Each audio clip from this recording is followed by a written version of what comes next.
Hello বন্ধুরা, আজ আমি বানাবো ইলিশ মাছ দিয়ে কাঁচা টমেটো। প্রথমে আমি টমেটো নিলাম আর আলু আর ইলিশ মাছ।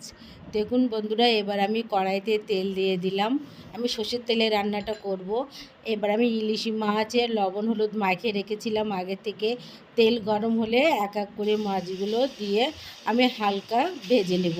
ইলিশ মাছ বেশি ভাজার দরকার হয় না, অল্প ভাজলেই হয়, এটা টেস্টটা চলে যায়। আর শীতকালে কাঁচা টমেটো খাবার মজাই আলাদা।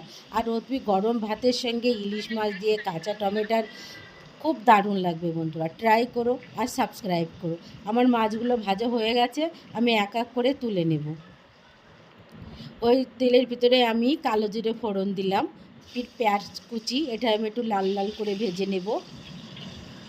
এবার আগে থাকা কেটে রাখা যে নতুন আলু, আমি নতুন আলু নিয়েছি, তোমরা যা পারলে পুরনো আলু নিতে পারো। আর আমি আলুটা লম্বা লম্বা করে কেটে নিয়েছি। এবার আলুটা আমি ভালো করে নাড়াচাড়া করে নিলাম। আর আগে থেকে আমি দেখুন এইভাবে টমেটো মাঝখান দিয়ে কেটে ছোট ছোট করে নিয়েছি। এবার আমি টমেটোটা দিয়ে দিলাম আর ওর ভিতরে দিলাম একটু আদা বাটা, এটাও একটু ভালো করে মিশিয়ে নিলাম। তারপরে দিলাম লবণ, হলুদ গুঁড়ো, লঙ্কা গুঁড়ো, জিরে গুঁড়ো, ধনে গুঁড়ো। এবার আমি 5-6টা চেরা কাঁচা লঙ্কা দিলাম, দিয়ে ভালো করে কষিয়ে নিলাম। দেখুন বন্ধুরা, দেখতেও কত ভালো লাগছে। আর এটা যত কষাবে ততই ভালো লাগবে। কাঁচা টমেটো সিদ্ধ হতেও বেশি সময়ও নেয় না আর তাড়াতাড়ি হয়েও যায়।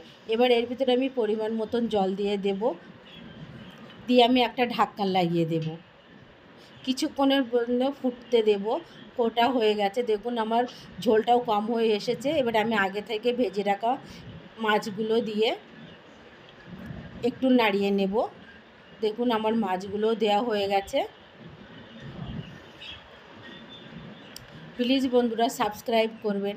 এবার আমি উপর থেকে একটু গরম মশলা দিয়ে দিলাম আর একটু ধনেপাতা কুচি। শীতকালে যে ধনেপাতা দেবো না তা তো হয় না বন্ধুরা, আর দিলেও ফ্লেভারটাও ভালো আসে। এবার আমি 5 মিনিট একটু ফুটিয়ে নিয়ে রেডি কাঁচা টমেটো দিয়ে ইলিশ মাছের ঝোল। দেখুন এবার আমি নামিয়ে নিলাম আর গরম ভাতের সঙ্গে সার্ভ করবো। খেতে দারুণ লাগবে বন্ধুরা। সাবস্ক্রাইব করো। Thank you.